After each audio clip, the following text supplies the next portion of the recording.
At 4:17 in the morning, a device I wasn't holding sent a message I didn't write to a number I've never had. The message wasn't wrong. It was early. I didn't realize that until 2 days later when it finished the sentence out loud. It wasn't predicting me. It was remembering me. I don't know why I'm telling you the good part first.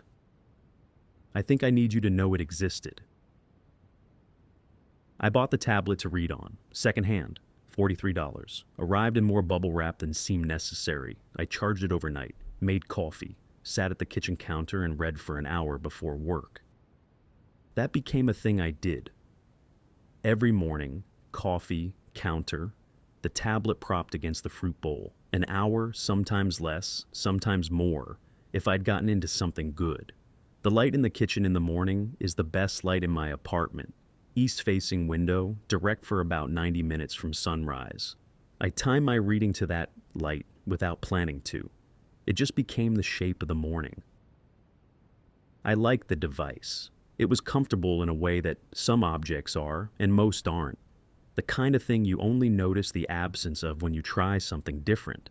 I read 4 books on it in the first 3 weeks. I'd been in a reading slump for most of the previous year. It was mine in the small, daily, muscle memory way. The coffee mug you always reach for. The route you walk without deciding to. It was part of the shape of my mornings. I should have paid more attention to what that meant. That it had become a shape. That I'd stopped noticing it was there. The first thing I noticed, the first thing I let myself notice, was the storage. I was looking for space to download something. Open the storage settings. The device showed 4.3 gigabytes used. I had put nothing on it. I'd had it 6 days. A factory reset device with 6 days of my use should show almost nothing. 4.3 gigabytes. I went into the breakdown. Photos, 0. Apps, minimal. The rest was listed as, and this is the exact word the system used, other. I couldn't open other. There was no path to it. I looked for 20 minutes. It wasn't accessible from any menu I could find. Something on the device was using 4 gigabytes of space I couldn't locate or identify. I told myself, cache data from the previous owner. Residual files a factory reset doesn't fully clear. I believed it for about a day. The first thing I noticed after that was the predictive text. Day 3, I'm typing a grocery list, something completely ordinary, and I type the word the. The keyboard offers a suggestion, not a word, a full phrase. The light in the hallway was already off when I got home. I looked at it for a moment. Longer than I should have, probably. Then, previous owner, residual data. I typed my list and moved on. Except it kept offering the same phrase. Every time I typed the same words, same lowercase throughout, same comma after hallway.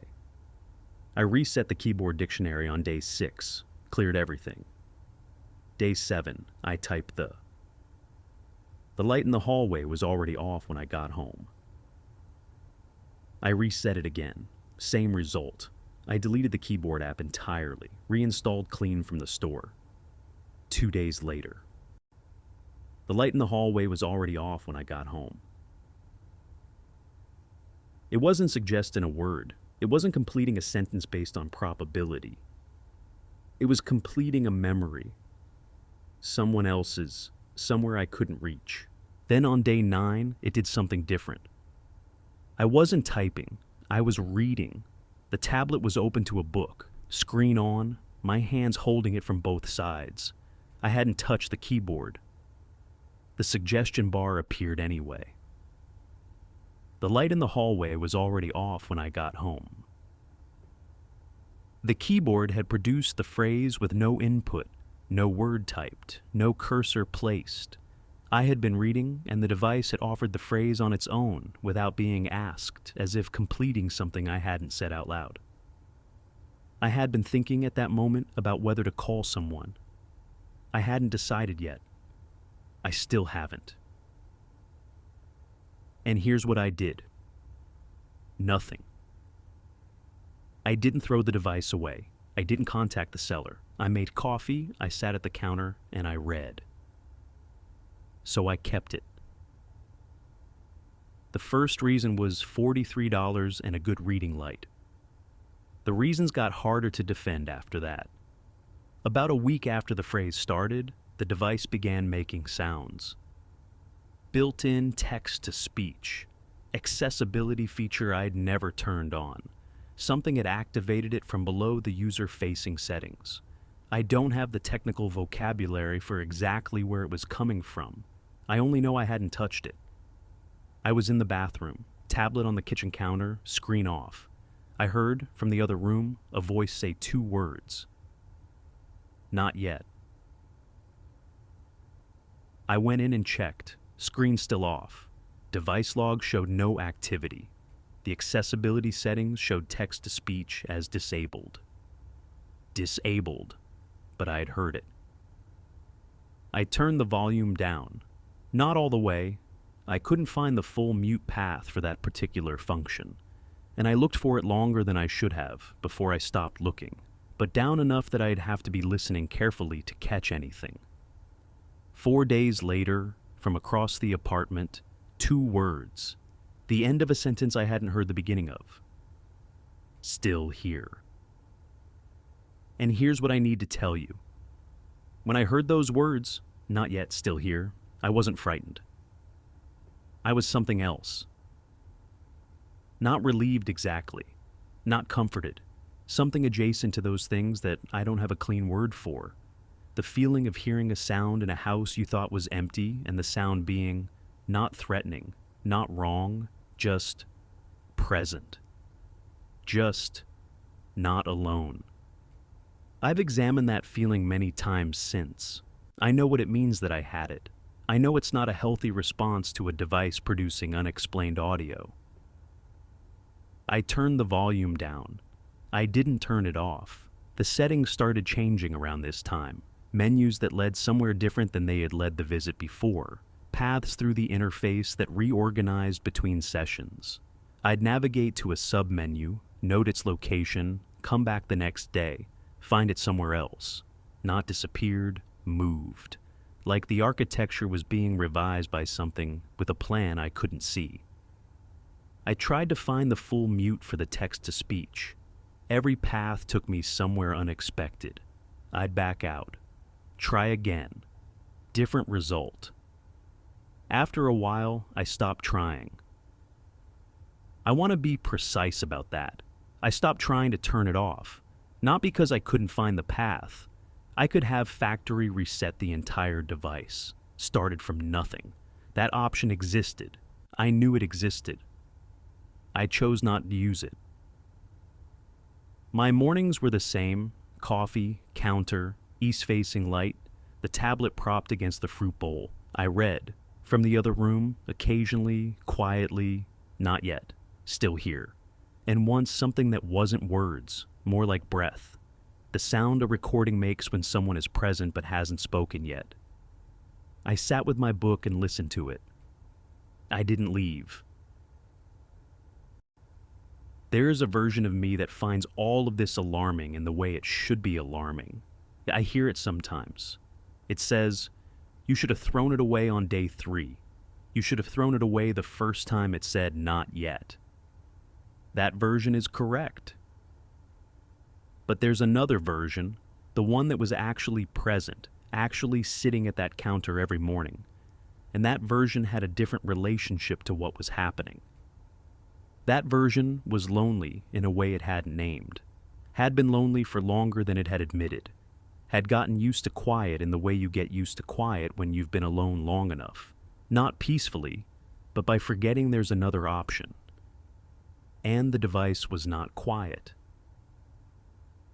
That's the honest version.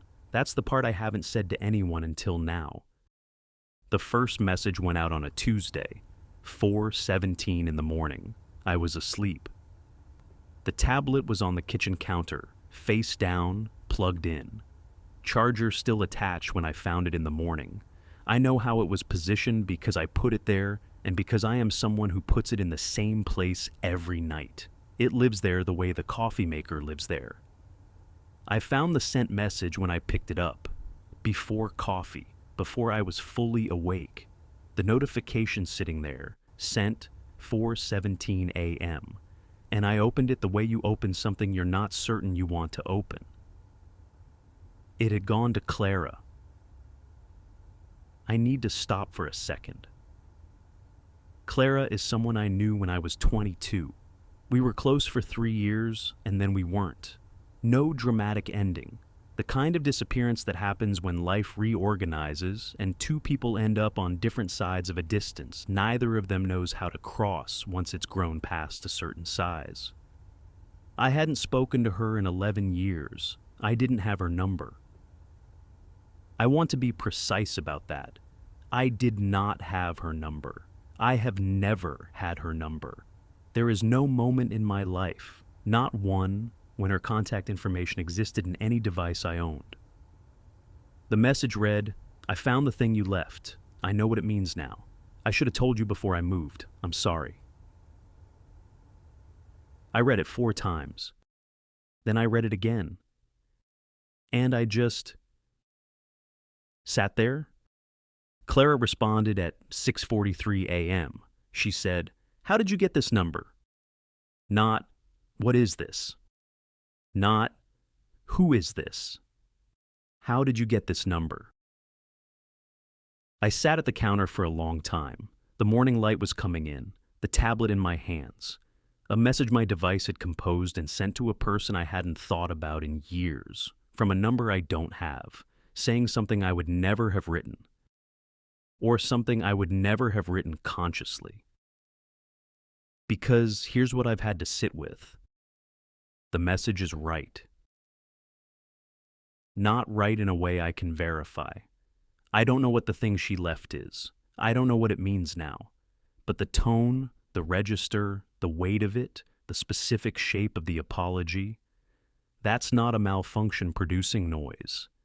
That's something that understood, better than I had consciously understood, that there was something unresolved between me and Clara, something I owed her, something I'd been carrying without naming. And it said it, without asking me, without my input, without my self-protection getting in the way. It didn't complete my sentence. It completed my decision. I called her. She didn't pick up. I left a voicemail explaining that my device had done something I couldn't account for, that the message wasn't from me in the way I meant it, that I was sorry for the intrusion. While I was recording the voicemail, I realized I was lying. Not about the device, but the message was mine, in the way that the things you can't bring yourself to say are still yours. The device said it. The thought had always been mine. Clara never called back. I took the thing the device had done and I undid it with the voicemail. I explained it away. I managed it. And she's gone again, and this time I did it. I kept the device. 3 days later, the second message went out. To my mother, 4-something in the morning. I was asleep. It said, "I know about the summer you don't talk about. You don't have to. But I know." My mother called me at 6. She didn't ask what I meant. She asked very quietly, who had told me. I said, "Told you what?" She was silent for a moment. Then, "So you don't know?" I said, "I don't know. I don't know what summer. I don't know what it knows or how it knows it." She went quiet for a long time. Longer than I expected. Long enough that I checked the phone to see if the call had dropped. It hadn't. Then she said, "Keep it." 2 words, no hesitation once she'd decided, like she'd used the silence to make sure. I don't know what the summer is. She hasn't told me. But she recognized what the device sent her. She recognized it, and her first instinct, her only instinct, was, don't stop it. The device wasn't predicting me. It was remembering me. It was reaching into the layer below the conscious one and finding the things I'd stored there and moving toward them without asking. And here's what it felt like when I understood that. It felt like being seen. I know how that sounds. I'm going to keep going anyway. Seen by something that didn't need the managed version. That went past the composed, careful, self-protecting version I present and found the actual thing. The unresolved Clara, the unknown Summer, the weight I carry without naming, and move toward it directly. Without my permission. Without my self-protection getting in the way. I sat at the counter in the morning light and felt seen by a $43 secondhand tablet. And I didn't throw it away. 5 weeks in, I found the book. Secondhand shop, a Saturday, nothing drawing me there except habit. I pulled a paperback off the shelf, literary fiction, author I didn't know, opened to a random page the way you test a book. Read one paragraph. It described a woman sitting in a kitchen, watching a device on the floor, screen lit. Nobody near it. She was watching it, the book said. The way you watch a thing that you are not certain is finished with you. I bought it immediately. Walked home holding it like something I'd been looking for. The novel wasn't about my situation, but across the first 2/3 there were 9 details that landed like recognition. Not like horror. Like, someone else has been here. The woman in the novel received a message she hadn't sent. She had a device with a voice she hadn't enabled. She could not navigate to a settings menu she had used the week before. 9 details. 11 years old. It was the feeling of being less alone. I left a bookmark at page 200 and fell asleep on the couch. Glasses still on, book on my chest, the way I fall asleep when I've been absorbed in something. In the morning, the bookmark was at page 247. I live alone. I know where I was in the book. I know how I fall asleep. Dive stotje 47. I read from 200 to 247 that morning. The text was not what I found when I came back 2 days later. First reading. The woman in the novel found a name in her device. A real name, first and last. Someone she'd lost contact with. Reading it, I had the thought, not a conviction, just a thought, that could be my name. It wasn't. A name I didn't recognize, but the thought arrived and sat there. 2 days later, a different name. A third one, native to the fiction, like the name that was always there. I read 2 different names in the same sentence of a physical book that cannot be rewritten. I closed the book, set it on the counter next to the tablet, made coffee, stood at the east-facing window and watched the light come in. And I felt grateful. Grateful for 2 objects doing things with no rational explanation that I should have been disturbed by. Because they were doing what I hadn't been able to do, without the negotiation, without the self-protection. I know I should have been frightened. I set the book next to the tablet and went to work and thought about them all day the way you think about something you're looking forward to coming home to. I put them in a box. Not because I wanted to. I put them in a box because I made myself. Because I sat down one evening and built the argument I'd been avoiding, the one I'd managed to sidestep for 6 weeks by not looking at it directly. The argument goes like this. 2 people received messages they didn't ask for. Clara, who won't speak to me.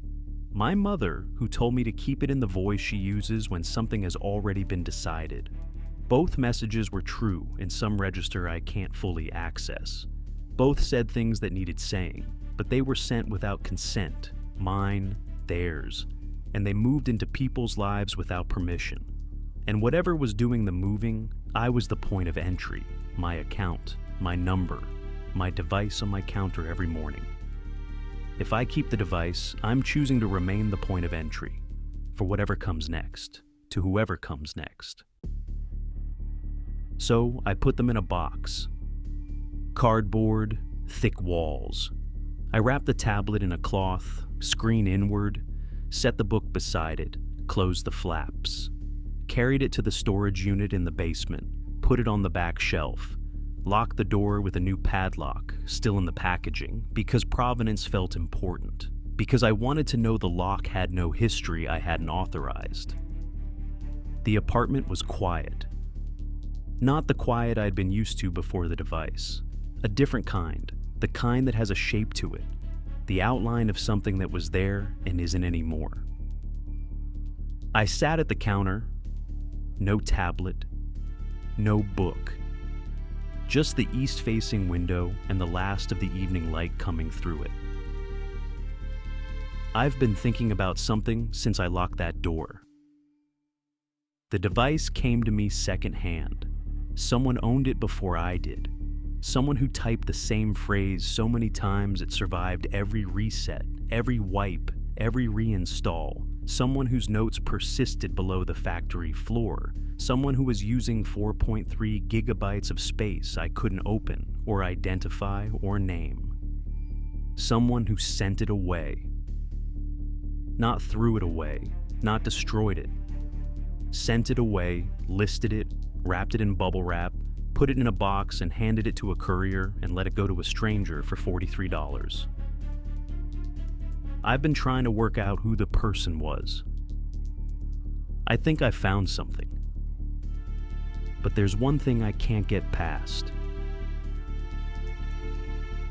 If it came to me, who did it leave behind?